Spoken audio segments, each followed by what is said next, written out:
Hello and welcome at Book Lovers Companion. My name is Edith, and right next to me is my lovely co-host, the Chattering Teacup. Hello. Here with us from the west coast of the United States, children's book publisher, producer, writing and law professor, Kathleen Troy. Hello, Kathleen, and welcome at Book Lovers Companion. Thank you for having me. It's lovely to be here. It's lovely to have you, and we are here to talk about your lovely books, your Dylan Stalk Squad series, most of all, but you have also started another series, your Never Believe series. Yes. But we are here to talk about life and writing under the paw, of course.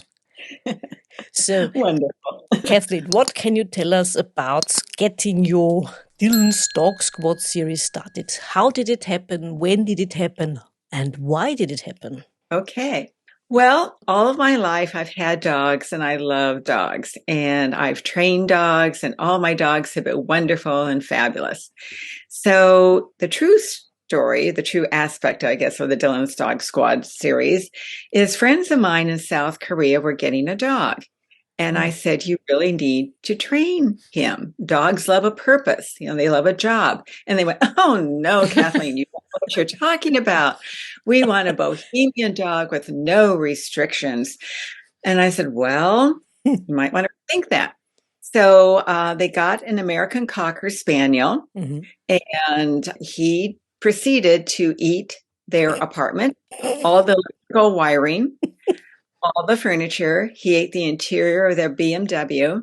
Ooh. And the part that I found hysterical, but they did not, that he ate their wedding pictures and the negatives.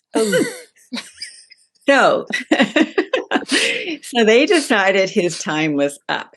And I said, it's not too late. You can get him training. And he said, there's no training in South Korea. We're going to send him to you, and then you can find him a good home. So I said, all right, I'll do my best. So Dylan traveled 27 hours in cargo hold from South Korea to Los Angeles International Airport. And as it turned out, his crate was only big enough for him to stand up in or sit down in. He knocked the water bottle over, so he had no water. Oh, dear. Freezing temperatures, hot temperatures, horrible, horrible traveling conditions.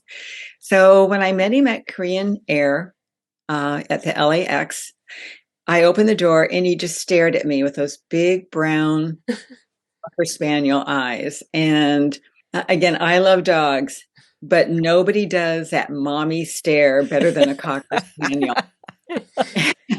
And he just sat there and he wouldn't come out. And I said, okay, little buddy, do you want to go home? And he was like, I don't know. So we started training, and Dylan's story is a wonderful one. It turned out that he was actually the best dog I ever had. He could contact 911 with a special device. He could count to 10. He was bilingual, understanding English and Korean. He knew all of the rooms in the house, difference from a truck, a car, an SUV, knew sign language. He had an incredible nose. He could detect a dead body under 10 feet of water. I'm not really sure how they test it, but they do. Search and rescue wanted him, and drug enforcement wanted him. He went on to become mascot at Cypress College, which is the school that I teach at. And he went to school with me every day, and we were never, ever, ever apart. The only time was when he went to the groomers. So that's the background story of Dylan. So the way the books came about was, here I've got this wonderful pup, and I want the world to know him. And so with middle grade books, you obviously have to have children as the protagonists. So I created a story where Dylan lived with an American professor in South Korea. He got the dog too much trouble. And so he sent him to his 12-year-old brother, Casey, who lives in Brea, California, which is Orange County, home of Disneyland. Okay. And Casey is thrilled to have Dylan, but Casey's mother is not. So they have 30 days. Dylan to become a good dog and Casey to become a good pet owner or else. So they start the training, they start the process, and they want to do search and rescue. And in the first book, which is Dylan's Dilemma, there's a lot of adventures and misadventures. Dylan gets dog napped, okay? But if you look a little deeper into the story, in all the books, really, it's really about pet responsibility and then the unbreakable bonds of friendship between a boy and his dog. We've read the newest of your books, Dylan's Hawaiian Ghost, which came out in April this year. And Yes. it was a wonderful read, wasn't it, Teacup? Yeah. Very enjoyable. Nice one. Thank you. Nice and funny. And you just mentioned when you described what Dylan is capable of, you said him having this good nose and detecting a dead body.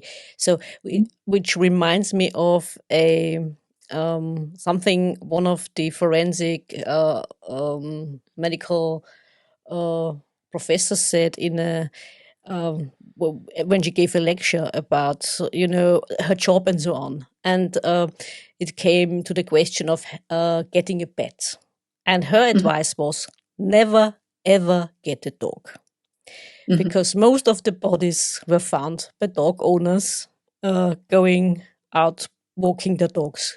Get a fish, get a cat, but if you don't want to find the body, don't get the dog. That's good advice. Yeah, absolutely.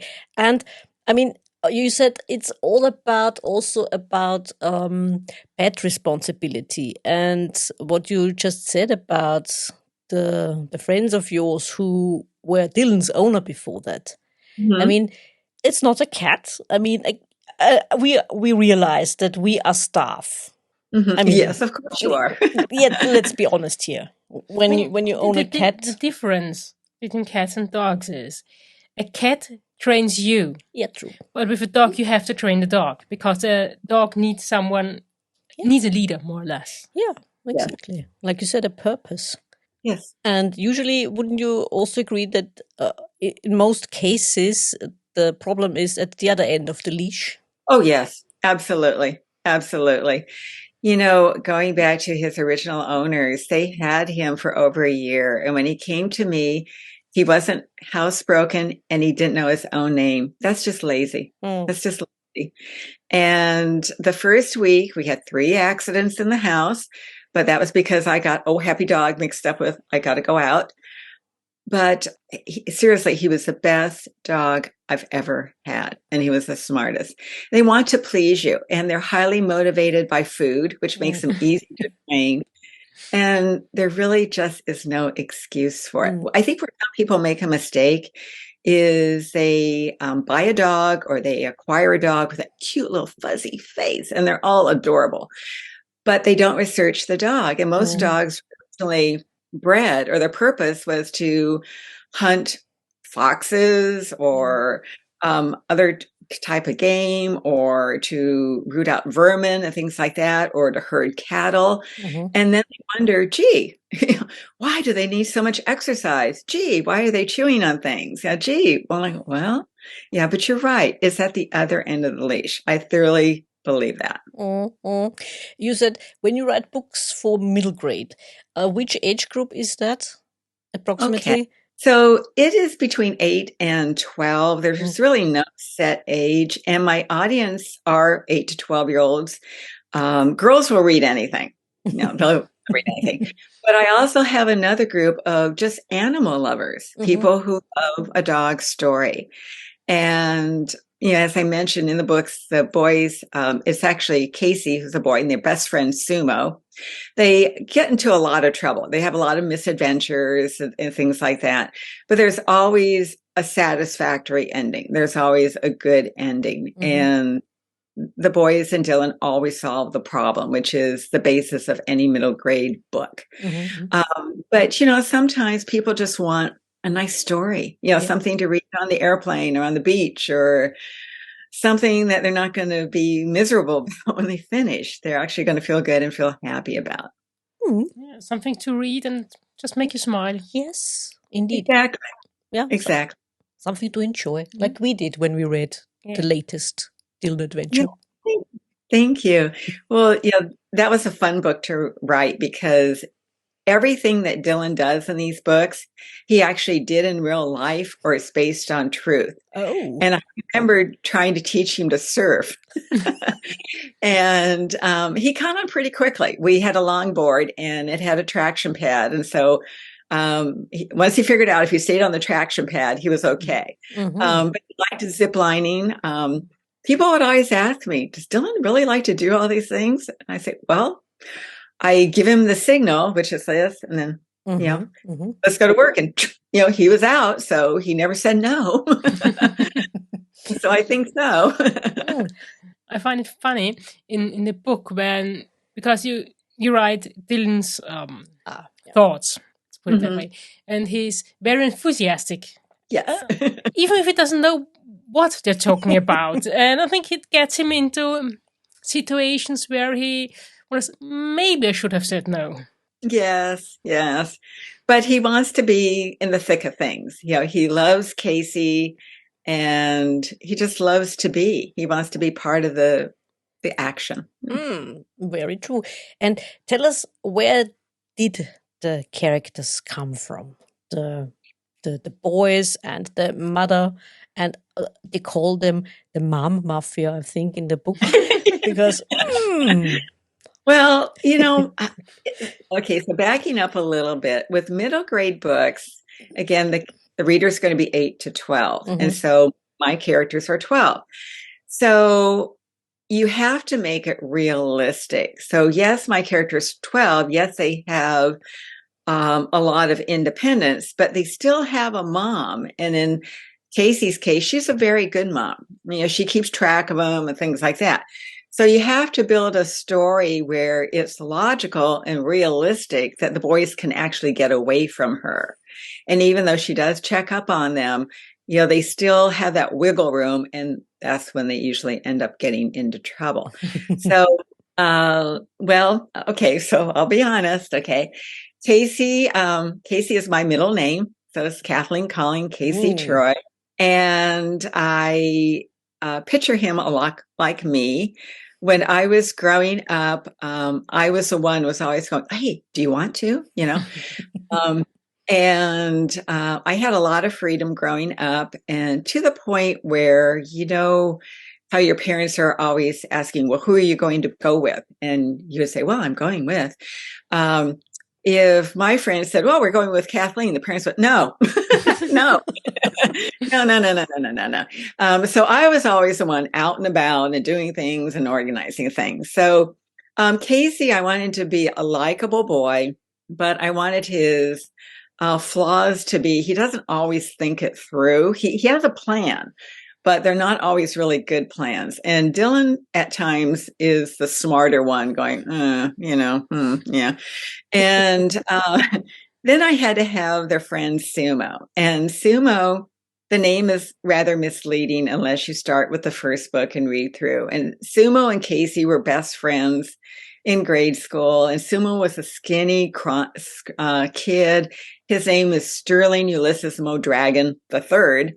And he was always getting beaten up a lot. So Casey wanted to be the friend and said, we're going to give you a good name. We're going to give you Sumo.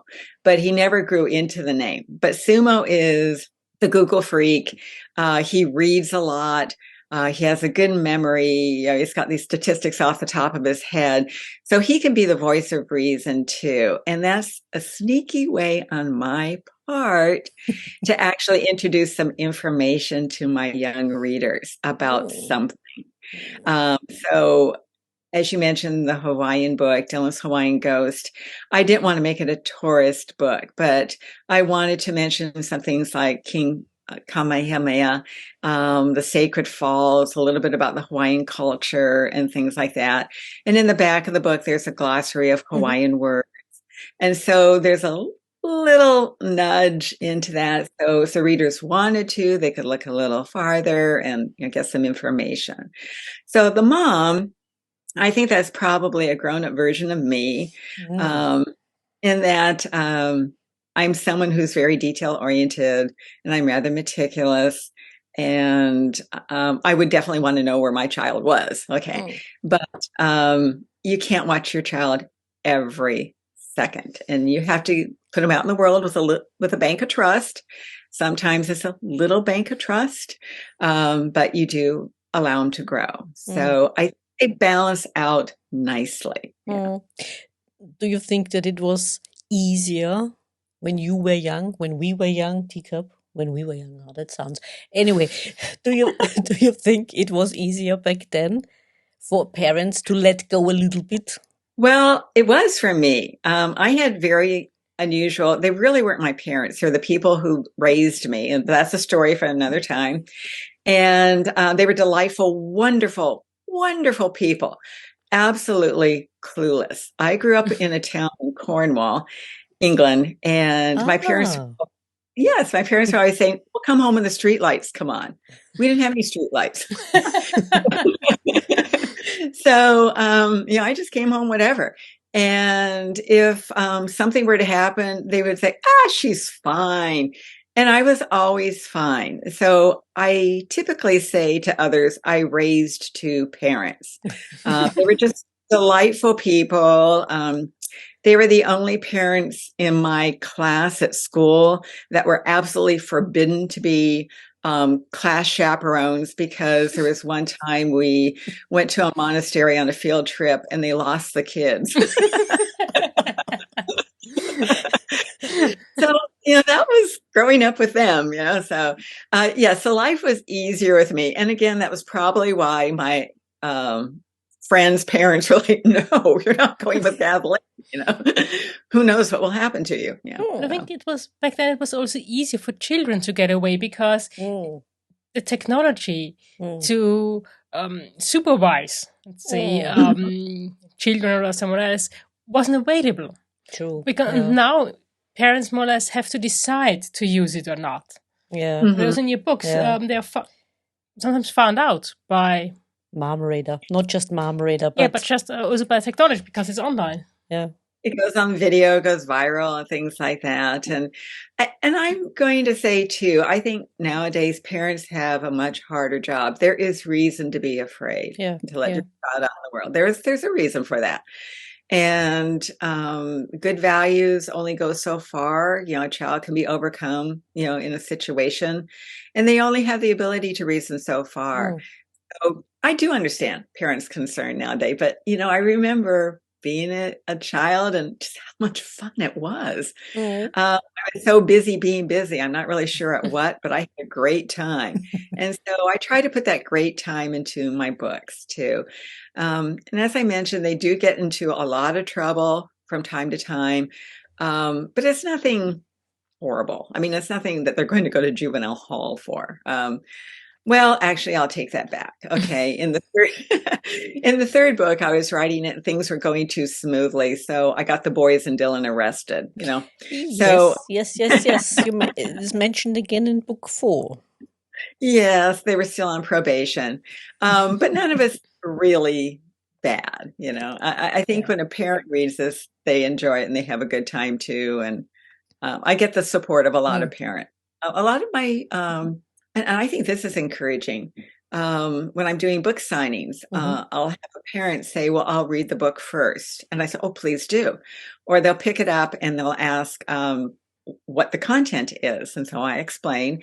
And they want to know, is there any foul language? Is there any extreme violence? Is there any sex? And I think, no. It's all kid fun, if you will. It's kid fun, things that you probably did too. Okay. So I'm encouraged, and I like the support of parents, because I think that they want this to be a good reading experience for their child. I will point out in the back, the glossary about American Sign Language, and it builds from book to book, and how like in the first book, there's some Korean words and phrases. In the fourth book, there's Hawaiian words and phrases and things like that. And they like that. And I think they appreciate that too. They see that it's being sneakily introduced. And may I ask, since you mentioned that you grew up in the UK, the famous 5, were they a teeny tiny inspiration? Oh, yes.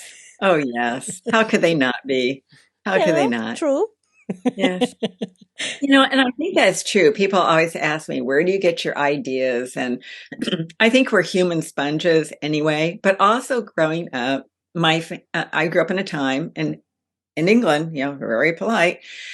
Children were seen and not heard, not in my family. At the dinner table, I know. At the dinner table, you were expected to contribute. And so all day I would be watching and, looking at something and looking at people and thinking, oh, that's interesting, or this was a funny reaction. So I would have something to contribute that night at the dinner table. And so I'm probably a natural snoop anyway, and it just cultivated that. But I find people interesting, fascinating. I love it when I learn someone from another country. I am so inspired and in awe when I hear people that say they speak several languages. I just think that's fabulous. And I want to, bring that along to my readers, open up the world a little bit for them. Mm-hmm. The world's a big place. Yeah. Mm-hmm. I learned something when I read your book. I mean, I didn't know, about Hawaii and Hawaiian culture, because I didn't know they only have 13 letters in the alphabet, and every word more or less ends with a vowel. Mm-hmm. Yes, which makes pronunciation so much easier once you learn that. Because I used to struggle. I'd been to Oahu and the other Hawaiian Islands many, many times, but I went back to Oahu last summer just to kind of make sure I had everything right. Yeah. And, I've got the map and I've got Waze, but, so once I figured that out, once I learned that, I was almost as good as everybody else. I was doing okay. Oahu, a wonderful island. It's 208 miles around, and I had rented a car so I could be free to roam. And last summer we had high gas prices and things like that. And they offered this wonderful deal for $95. You could fill up your car the time that you were in Oahu. Okay. I brought it back and there's 3,000 miles on the car. And they said, our island's only 208 miles around. I said, there was so much to see. And I did. Saw it again and again and again. Yeah. Did they discontinue this possibility of the $95 after that? I believe they probably did. You are to blame then. Oh dear. Yes, but it was most enjoyable during the time. I can imagine, absolutely. And on a more serious note or more somber note, I read on your homepage that you train service dogs for hospice work. Yes. So I actually no longer train dogs, but I have done that. In fact, that's what Dylan actually ended up doing, because if he were to go search and rescue, which they really wanted him, I would have to donate about 70 hours a month, and I didn't have that time for that. And DEA, again, they really wanted him, but I would have to have given him up for a handler, being the selfish person that I am. And I was thoroughly in love with him at the time. That was a no. And I always got the same reaction when I brought Dylan somewhere. He's very fluffy, and people will say, is he a poodle? Is he a Cocker Spaniel? He's so fluffy. And I say, yes, I know he looks like Ugg boots. He just this big Ugg boots. And so he loved people. He was very socialized. If there was something going on, he'd be over there with the adults. He was there with the people. And so I thought, well, gosh, why fight this? He likes people. And so I trained him for hospice, and he knew when someone was actively dying. And again, I'm not really sure exactly how it works, but I remember we went to this one client of ours, and her family was there, and I hadn't met them before. And Dylan thought this was great because he could either sit in a wheelchair or in a hospital bed. Yeah. And so he was in the hospital bed, and I just had this sense that maybe I was intruding. So I said, you know what? We'll come back. And they said, oh, no, that's Dylan. We know all about Dylan. And she had told them about Dylan. But while Dylan was sitting there, he started to get a little anxious. And that was the clue. I knew she was actively dying, even though it wasn't apparent. And so I just said, let me call the nurse. And so I called the nurse, and she passed away. And so it was very sad. But Dylan just loved being with people. And, when I would take him to school, my students would come up to me and I'd say, may I help you? And they go, no, we just want to pet Dylan. I'm like, so he just gave a lot to himself, to people. So that turned out to be the good fit. And then the thing that I think was the coup de grace to his hospice service career is that Paul Evans, a longtime friend of mine, the most intelligent man I've ever met, and he was an athlete, developed ALS, and it hit him hard and immediately. And so he was Dylan's client at the end. And I thought, how wonderful. He gave so much to Dylan during his life, and Dylan was able to give so much to him at the end. And when I would bring Dylan in, they had big floppy ears, and I'd say, could you look at his ears? He's shaking his head a little bit. And so Paul would look at his ears, and I think it was a way for him to be active still as a vet and not concentrate on his illness. And we were there at the end, and it was very sad for us, but it was a glorious moment because, he was a wonderful friend and meant so much to Dylan. Yeah. So. And he wasn't alone. He wasn't alone. And nobody should ever be alone. On a more upbeat note, do you think, since you are also a lecturer, writing, law professor, and you always visit schools because of your books, do you think that every school should have either a dog or a cat? Well, my first answer would be yes, because why not? But I do understand that many children are allergic. There's so many sensitivities and things like that. But I think maybe it would be nice if we could have a dedicated time where if they did wanted to come and just sit with them, that would be a good thing. Very quickly, I'll tell you one of my first school visits. I'm a planner. Give me a task. I got it. Okay. So I was supposed to go to a second grade class. All right. Little people. And I was going to talk about the craft of writing. And I asked the teacher, do they even know what craft is? And she goes, oh, yes, no problem. We've been talking about stories. Okay. So I come in with Dylan. I've got all my, information. We're going to do this. I'm going to be there for 2 hours with little second graders. These are 7-year-old people. So I'm all set, ready to go. As soon as we walk into the classroom, it's like, oh, he's so fluffy. Why is his nose brown? Does he like pizza? I have a brother, but I don't like him. I want a dog. So the teacher turns to me and she says, okay, I'll leave you to it. I'm like, what? She says, I'll be back in 2 hours. And I go, oh, no. I'm sure that's against the rules. You just stay. And she said, no, I'll be back in 2 hours. So here are all these little people, 27 little people, and they could care less about the craft of writing. Okay, but I've got 2 hours. That is a long time with 27 little people.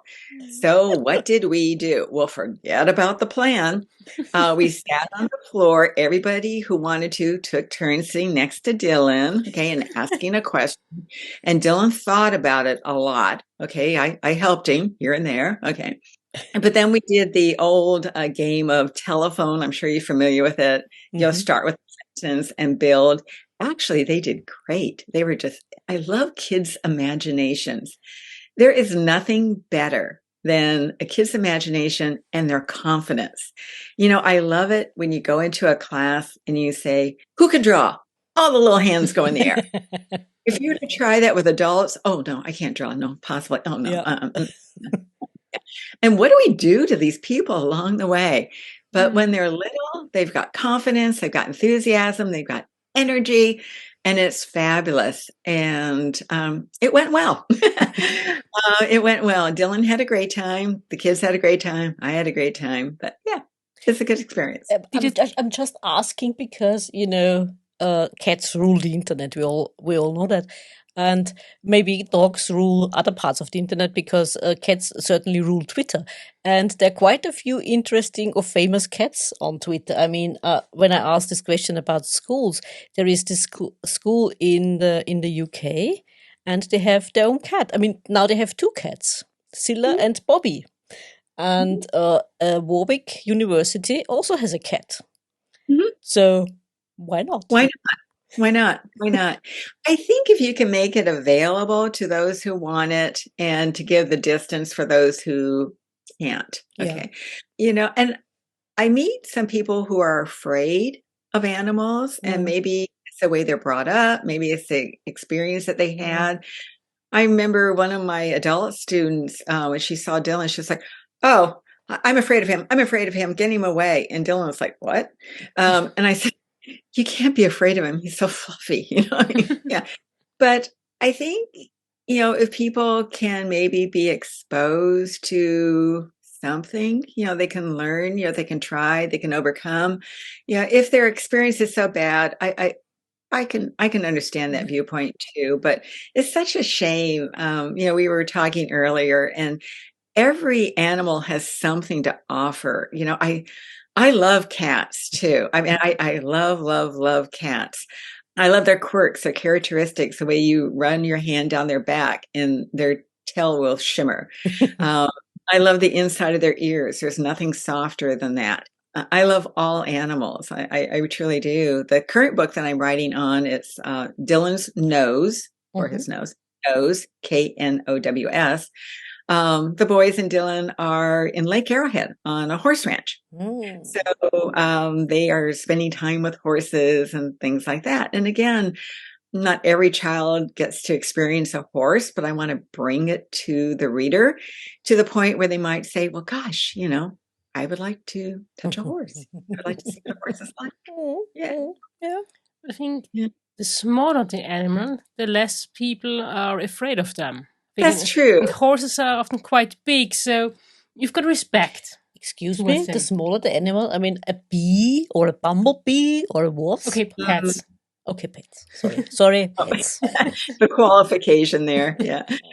And again, I respect that. I travel a lot, and again, people always ask me, "Are you afraid of animals or things like that?" And I was in South Africa a few years ago, and I was probably 8 feet away from 2 Siberian tigers, and they're 1,200 pounds each. And I say, no, I'm not afraid, but I have immense respect for all animals. I live in a canyon where I have coyotes, I have roadrunners, I have bunnies, I have tarantulas, I have a bobcat named Robert who lives on my property. I got to name him something. Yeah, true. So, I love and respect all animals, and I do believe that there's a balance in nature. They all serve a purpose. Some I'm a little more thrilled about than others, okay? But they are all there. But I think just, if nothing else, greet an animal with an open mind. Be respectful. If it's a dog or a cat, just don't lunge toward it or make a sudden move. Ask the owner if you can pet the pet. If they're shy, if they're friendly. If they say no, then respect that. Respect that. Animals have rights too. Yep, absolutely.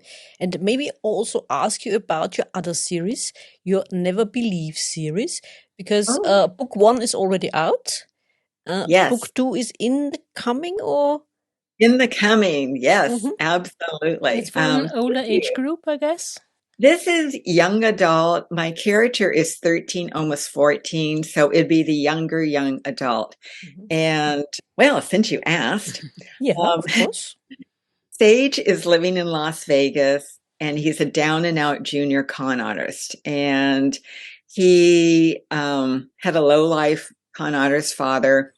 and the father dies in a game of chicken, and the father will not be missed. Let's just say that. So Sage is sent to live with family he never knew he had in Connecticut, which he considers to be the end of the earth.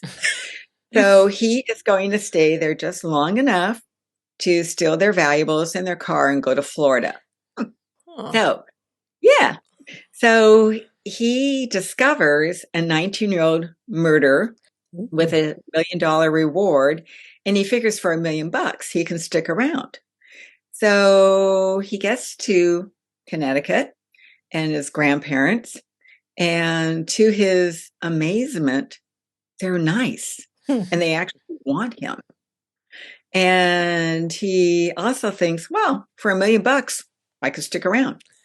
Unfortunately, the murderer wants him very, very dead. So the story brings him through this process. He's trying to find out who the murderer is. He wants to collect the $1 million reward. He starts to find life going well for him. Every time he's at that point, the rug gets jerked out from underneath him. And in the end, he does solve the murder, okay, but it does not go the way that he thought it would. And he's got to fix it. He's got to fix it. So the second one, which is in progress, is Never Believe a Con Artist Twice, correct? And that's where his past is going to catch up with him. He thinks he's at a good place. Again, this kind of the thing. Every time he thinks he's at a good place, he's not. And so he is going to have to work it out. So the books are fast-paced. They are longer than a middle grade book. Adult readers, definitely. But yet, even though it's longer, you could probably read it because you're not going to be able to put it down in a few days. Yeah. And I mean, your Dylan Squad series is about adventure. Yes. Yeah. But this sounds more like young adult crime. It is. It's a murder mystery. I can't help myself. Okay. My past life, I used to do criminal defense. Okay. It does carry through. I love intrigue. I love having my readers guess. I love it when my readers think they know something my characters don't. Again, that's probably why I employ that tactic of always jerking the rug out from underneath my character. Sage is a likable boy. He's had a hard life. And that was a little difficult for me to write about him because I wanted to show him realistically that he had a hard life, but I didn't want to make him so brittle that the readers wouldn't like him. He is flawed. He's highly motivated by money. Okay. That's why he's doing this. But you root for him. You want him to succeed. And so there are times he makes decisions where my readers are going to be going, no. Oh, you did it anyway. Okay. So they're going to like him, but I always want to keep them guessing to the end. I love it when I have a reader say, I didn't expect that. I didn't see that one coming. Good. And compared to your other series, for you, what was the hardest part when writing this more crime-based series? Well, I was in this dilemma of trying to make my character likable, but yet portray accurately. And I wish I could remember where I heard this because I would like to give that person credit. But the person said, never be afraid of your character. And I thought, that's right. You can't make this person picture perfect because, first of all, who would believe it? And second of all, how boring is that? And what would be the natural reaction for him in this situation or that situation? So I allowed him to make these wrong moves. But yet there is a thinking process there where he's starting to reason, I have a really great life. This could go well for me. Maybe I could stay. And then he reaches other points where he goes, no, I can't. I've got to move on. I want to stay, but I can't. I've got to move on. So it was hard to always keep that balance. But I wanted him to be moving forward. And I'm going to borrow this from a friend of mine. His name is Ian. I hadn't seen him in a long time. And he called me and I said, "Oh, Ian, it's so delightful to hear from you. How are you?" And he said, "Progressing." And I thought, you know what? I always want to have that attitude. And I want to have my character, Sage, to be in that throes as well, always progressing. Doesn't mean he's not going to have a hiccup, because he will. That's life. And there are times when he can barely keep his lips above water. But he is going to be progressing, and he's going to try to find a way to make this work. He's a smart kid. He really is. Yeah. And I think I liked writing about Sage because I think he's representative of many kids these days. He's very different than Casey and Sumo in the Dylan Dog Squad series. They've got a great life. They got a great mom. She's on them. Okay. Doesn't always work, but she's on them. Sage was an invisible kid. Nobody cared about him. Nobody. And in the book, he is taken in by Child Services, this woman named Agnes Spears. And she was just going to be a quick character. But I loved her so much because she was crusty. She had way too many kids. He was just one more headache. And all she wanted to do was find somebody to take him off her hands and ship him off. But in book 2, she's actually going to be an ally. But that is Sage's life. And I think very typical of kids today. I have so many people, and let's just say people like us who are caring and wonderful and things like that, who when they read this, they go, "Oh no, that would never happen. Why didn't children's authorities step in? Why didn't a relative come up? Why didn't this happen?" Because there's a lot of kids like Sage. There's a lot of invisible kids where no one really cares about them, and kids where they have to make their own luck, and they have to figure it out and find their own way. And some kids make it and some kids don't. And I really admire Sage a lot because he does start to realize, I could have a good life. I could. And it's up to me. And somewhere in the book, he talks about how it's never too late to choose the right path, do the right thing. And again, a little subtle message to my readers. You can have had a hard life. Things could have gone badly for you, but at some point it's up to you. Either stay where you are, be a victim all your life, or progress, move forward. Yeah. And also, I suppose, finding it hard for someone like him to trust adults. Yeah, he doesn't trust anybody. And that's another point in the book. He says, "I don't have trust issues. I don't trust anyone." They also need a chance. Someone has to give them a chance. And I think the difficult thing with teenagers or children is there are a lot of things they are not allowed to decide. If you're an adult, you can change your life, let's say, a bit more easily because you're the one who can decide, but children are not allowed to. Right. They have very little control. Someone the other day was talking about their son who he's autistic. And she says, "Gosh, every day is a struggle. I never know if he's going to be this way or that way. And, he wants to go to school. He doesn't want to go to school." And I said, I didn't say you have to realize, but I said, it's harder for him because he can only react one of two ways. He can succumb or he can fight back. Things that you and I find so easy to do or so challenging are so much harder for him, so much harder.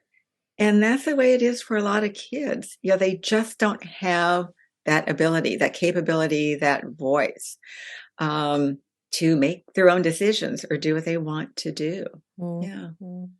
They're often not taken seriously. Correct. Yeah, because of their age. Yeah, they're dismissed. Yeah. They know they're just a child, they're just a kid. Yeah, exactly. And people often think they don't know what's going on. But children know a lot more than adults think they do. Yes. How do you think that they respond with the language that you use, you shouldn't use? Yeah, exactly. You're listening to it. They heard it. Yeah. And they watch things they shouldn't watch. And Yes. didn't we do the same? I mean, seriously. Of course. Didn't you love having a book that was way too old for you to read and you read it anyway? Yeah. Yep. Yes, that was exciting. Yeah, or watch things you shouldn't watch. Absolutely. Or smoke cigarettes when you shouldn't smoke cigarettes. Oh, no, that wasn't you, was it? Never, No. never, never. The more forbidden is, the more interesting it Yeah, of gets. course. Of course, of Yeah, course. definitely. And compared to writing for middle graders, what are you, maybe sounds stupid, but what are you allowed to put in a book for young adults, which you're not allowed to put in a book for middle graders? Young adults, it's wide open. Oh. Believe it or not, for example, the author Jodi Picoult is Mhm. considered upper middle grade or lower young adult. And look at what she writes about. So you can write about anything. Mhm. A lot of things I don't think I'm good at writing, maybe because just myself, I'm not. For example, foul language, it wouldn't be in there. I'm just not that way anyway. Do teenagers swear? Of course they do. Okay. Instead, I make it a reaction. But you can have sex, you can have extreme violence. You look at the series, The Hunger Games. That's a middle grade series. Really?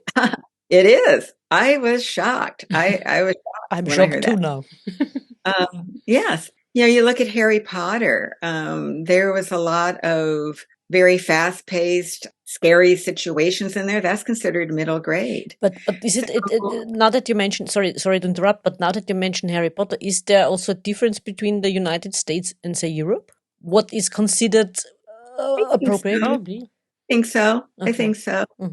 You know, different readers, different audiences. But on the other hand, too, we're an international society. Anyone could buy off Amazon. Look at our session today, Yep. where we're going, where we're meeting. Yeah, exactly. Yeah. Fascinating. I think these age groups you're writing for are just a suggestion. You can read it if you're old, and you can read it if you're younger, if you're interested. And am I right to presume that for your books you have founded your own publishing house? I have. It's called Dillon's and Friend Publishing Company. And it's just what the name implies, Dillon and Friends. So what I want to be known for is to publish books that make your heart sigh. The kind of books where you're reading, you're enjoying them, but at the end you just go, oh. And that's the reaction of the first Dillon Dog Squad book, Dillon's Dilemma. You're going to like the story as a reader. I know you are. But in the end, you're just going to go, oh, oh. And that's what I am striving for. So, yes. Yeah. And it can be anything, middle grade, young adult. Haven't really gotten into picture book in that respect, but I'm open to it. Okay. And what would be your advice for those up and coming middle grade and young adult writers out there? Okay. Probably something they don't want to hear. Okay. Writing is what you do best, but you absolutely need to have a professional editor. Absolutely need to have a professional editor. You know your story so well. You know where it's going. You're mentally filling in all the cracks as you read it to yourself. Don't have someone you love read your work because they're going to tell you, oh, yes, I like it. Oh, no, I don't. Tell me why. What works for you, what doesn't. My editor, I'll give a plug. Her name is Deborah Halverson. And when we first met, I had the impression she wasn't a doggy person, winning her over. But she would often ask me things like, do they have front legs or are the front paws? And so it'd be things like that. And I'd start to think about that. Well, what does she think? But you need a professional editor, someone who loves you less, who's going to tell you, this is not where the story needs to be going. In children's writing, you've got to move it longer. Adult attention span is only 8 seconds. Just think how short it is for a child. Clip, clip, clip, clip.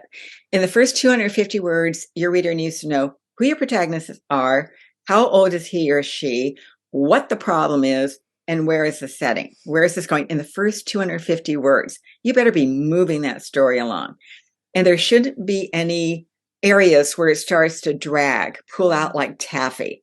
You want to have a chapter end on a hook where, like when I was a child, and I'm under the covers with a flashlight reading. Parents are saying, Kathleen, put it away. How do you know that? Okay. I keep reading. And I think that's the first bit of advice. The second advice is to read everything you can get your hands on. Be aware. Look at what's out there. Spend time with kids. A lot of times when I look at people who write middle grade or young adults, I'm thinking, you've never been around kids. Or they try to write like a kid. First of all, no one can do it but a kid. It's just like no one can draw like a kid. Okay. But you need to bring it to your reader. So those things are important. Get out there. The other thing to do, and again, I know this is the business end of it, but you need to think about how to make your book marketable.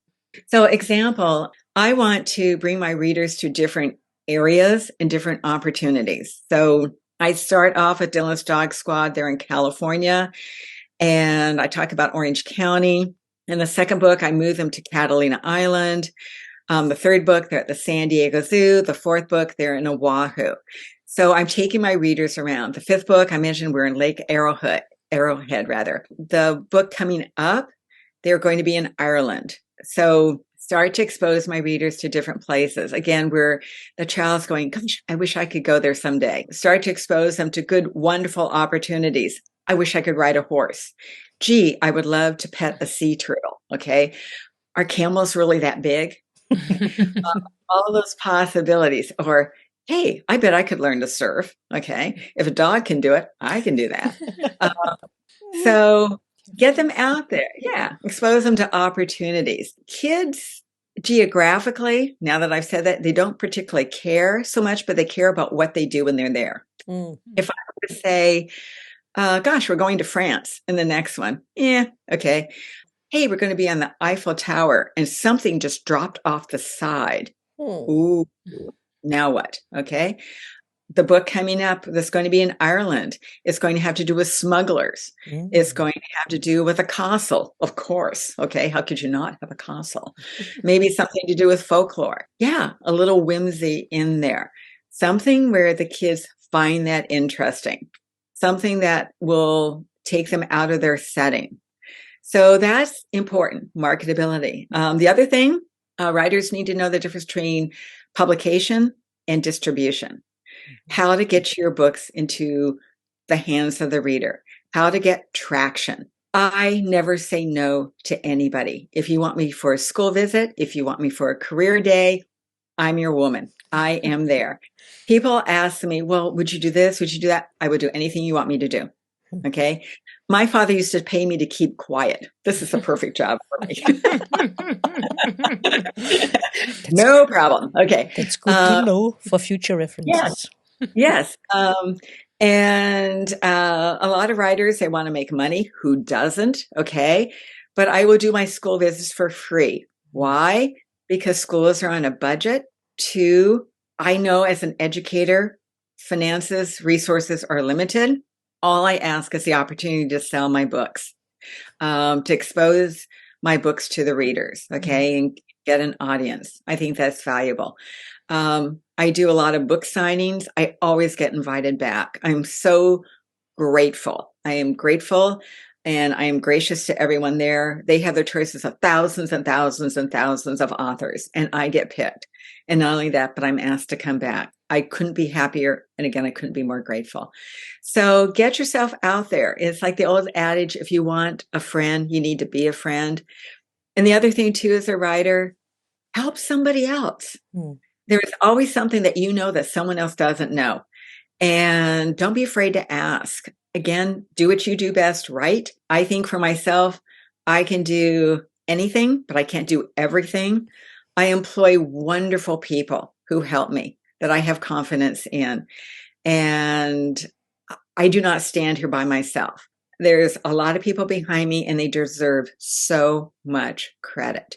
And again, I'm extremely grateful every day for those people. I couldn't do it without them. So get out there as a writer, but it's not a solitary existence. The writing is a solitary moment.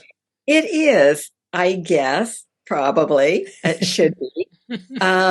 I don't have a whole lot of time. My day starts at 3:30 in the morning, and it ends about midnight if I'm lucky. I live with a pilot pen by my bed and half sheets of paper. I have insomnia, so I think up something in the middle of the night and I write it down. And when I have 5 minutes in the day, I get back to my story. I typically write in 5-minute clips. I have scratch papers in my car as I'm writing. When I'm in a light, I'll make a notation, things like that. But I seldom have pockets of time where I can just sit and write. And the irony is, when I do have pockets of time, I usually have no inspiration. It's like, yeah, but I suppose traffic jams are your friend. I'm sorry, pardon me? Traffic jams are your friend. Yeah. I mean, yes, absolutely. People talk about being stuck in traffic. Fine with me. Okay. I can just sit there and think about it, plot development. Here I go. Yeah, exactly. But probably because you write in so short spans of time, it also helps to keep the story moving fast. Right. And that's usually where I think of ways for my boys to get into trouble and Dylan to get into trouble. In the first book, again, things were going along smoothly. Dylan had all these triumphs. Well, okay, nice, but how boring is that? So Casey leaves him alone for 5 minutes at a fair and says, it puts him in a little bike trailer. That's how they get around, and says, you stay really quiet. And of course, Dylan gets dog napped. Okay. But then that opens up a whole new avenue in the story where Dylan is in with the bad guys and he ends up leading the police to them and, all kinds of other things. But yeah, that's usually where the detour occurs is I'm sitting in traffic jams or I'm at the dentist's office and everyone else is, on their phone. I've got my laptop. What can I think of? 2 more questions. Question number 1. Since Dylan is a American Cocker Spaniel, and again, you grew up in the United Kingdom, what is your take on corgis? That's the first question. And the second question is, can you elaborate a little bit on your plans for the future? Okay. I love corgis. Well, I never met a dog I didn't like. Okay. But corgis are highly intelligent. And they're very fast. I was talking to a friend the other day who wanted to get one. And I said, you're in an apartment and they need a lot of exercise. They were originally bred to hunt and go after animals and things like that. Don't leave anything knee high because it is theirs. So they will be a wonderful companion to you, but you need to be a wonderful companion to them too. You need to invest in that dog. They're not good for downtime. But yes, they're adorable. How could you not love something that looks like a little furry park bench? Okay. And great personalities. Love, love, love corgis. What are the plans for the future? Well, I plan to keep writing. I have to say, I love my life. People ask me, and I think I'm the luckiest person I know. I wake up every day and I'm doing exactly what I want to do. And I was talking to a friend the other day. She's a psychologist, and she said, oh gosh, I'm so worried about my 2-year-old niece.